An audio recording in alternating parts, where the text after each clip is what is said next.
नमस्कार दोस्तों, होली आप लोगों के लिए बहुत ही अच्छा रहा होगा। आप सभी का पर्व बहुत ही अच्छा रहा होगा, उम्मीद करते हैं।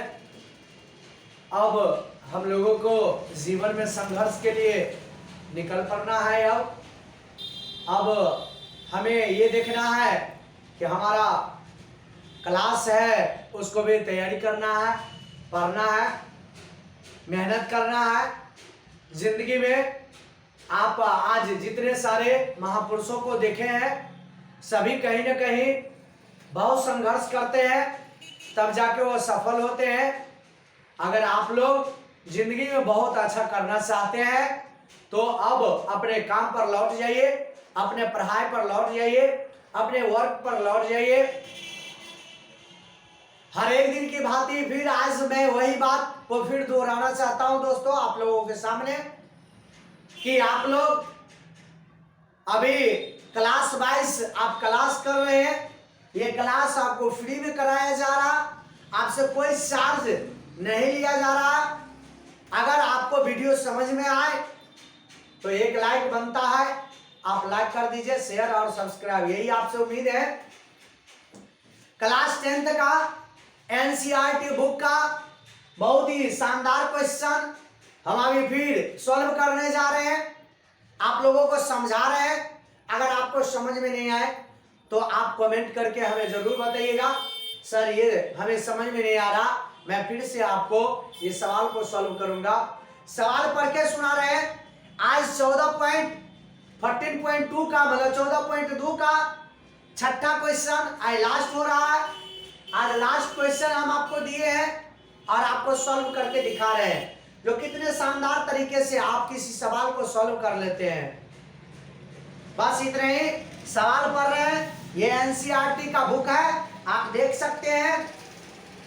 सवाल कह रहा है कि एक विद्यार्थी ने एक सड़क के किसी स्थान से होकर जाती हुई कारों की संख्याएं नोट की और कार की संख्या को नोट किया और उन्हें नीचे दी हुई सारणी के रूप में व्यक्त किया। सारणी में दिए प्रत्येक परीक्षण 3 मिनट के अंतराल में उस स्थान से होकर जाने वाली कारों की संख्या से संबंधित है।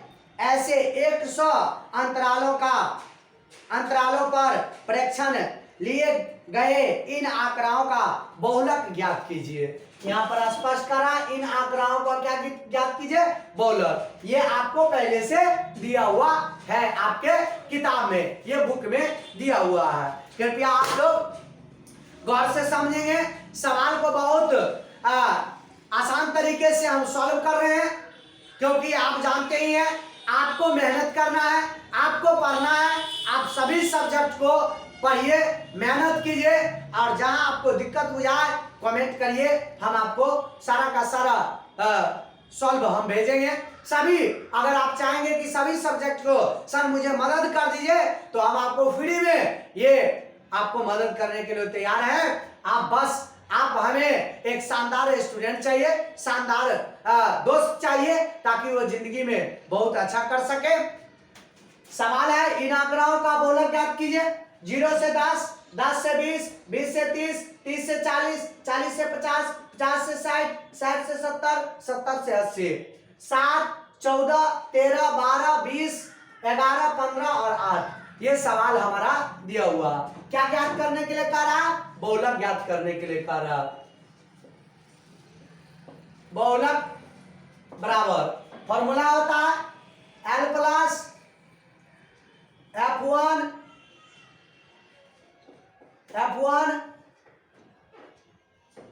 Minus FO 2F1 minus FO minus F2 गुणे H कहिए या I कहिए, ये लिखाता है। यही फॉर्मूला है, आप गौर से देखेंगे, ये माइनस है। आप देखिए L के मान हम आपको कई दिन बताए, जो सबसे बड़ा है इसको हम यहाँ पर F1 माने, इसको FO, इसको F2 और इसको L मानते हैं न्यूनतम सीमा। तो हमारा कितना है 40, तो लिख दिए। उसके बाद आप देखना है हमें F1 का मान कितना है 20, तो वो लिख दिए। उसके FO का मान 12, तो हम वो लिख दिए।